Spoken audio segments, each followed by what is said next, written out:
আসসালামু আলাইকুম। আজ আমি তৈরি করব দুধ পুলি পিঠা। দুধ পুলি পিঠা তৈরি করতে যা লাগবে, প্রথমে একটা বাটিতে একটা নারকেল এইভাবে কুড়ে নিয়েছি। এরপর খেজুরের গুড় এক বাটি নিয়ে নিয়েছি। প্রথমে ফ্রাই প্যানে নারকেলগুলো ঢেলে দিব। এরপর গুড়গুলো দিয়ে ভালোভাবে মিশিয়ে নিব। আপনারা অবশ্যই চুলার হিটটা লো হিটে রাখবেন। এরপর একটা সাদা এলাচ দিয়ে আবারও ভালোভাবে মিশিয়ে নিব। লো হিটে এইভাবে আস্তে আস্তে ভাজতে হবে। পুরটা আমার রেডি হয়ে গেছে, এবার নামিয়ে নিব। এবার একটা পাতিলে পরিমাণ মতো পানি দিয়ে তাতে হাফ চামচ লবণ দিব। আর এখানে বেশি পরিমাণ সয়াবিন তেল দিতে হবে।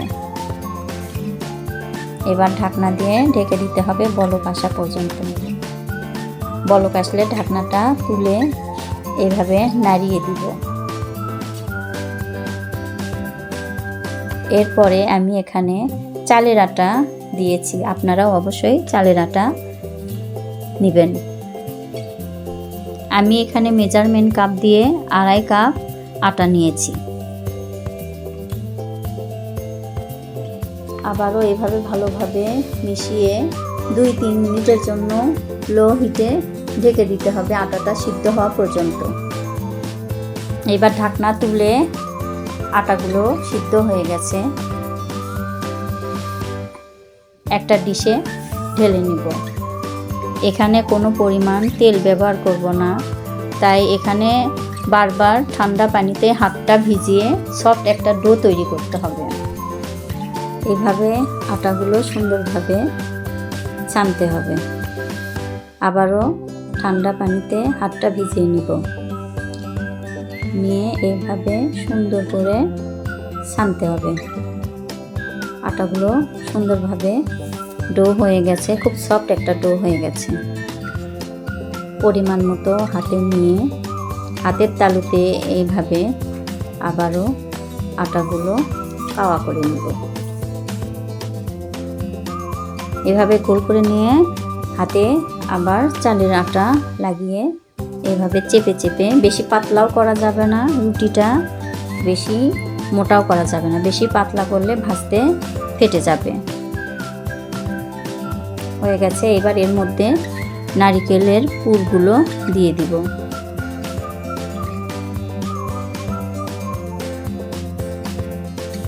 পরিমাণ মতো পুরগুলো দিয়ে সাইডে নখ দিয়ে এইভাবে চেপে চেপে দিতে হবে।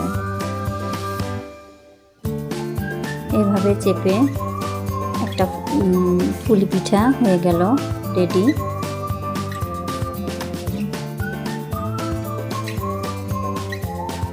এবার আরেকটা এইভাবে রেডি করে নিব।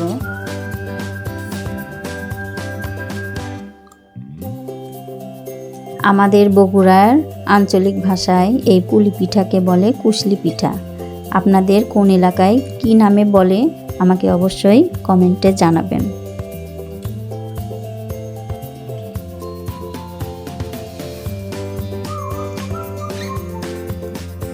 এবার পুরগুলো আবারও দিয়ে দিব।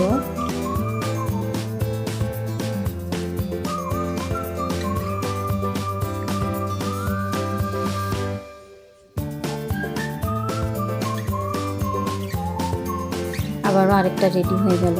এইভাবে সব কয়টা পুলি পিঠা রেডি করে নিব। সব পিঠাগুলো রেডি হয়ে গেছে। এবার গুড়ের একটা শিরা করে নিব। প্রথমে একটা পাতিলে 1 কাপ গুড় দিয়ে হাফ কাপের একটু বেশি পানি দিয়ে চুলায় ভালোভাবে বলক আসা পর্যন্ত জাল করে নিব। বলক চলে আসছে, গুড়গুলো ভালোভাবে মিশিয়ে গেছে। এবার আমি এখানে 3 কেজি দুধ নিয়েছি। 3 কেজি দুধ জাল করে 1 কেজি বানিয়ে নিয়েছি।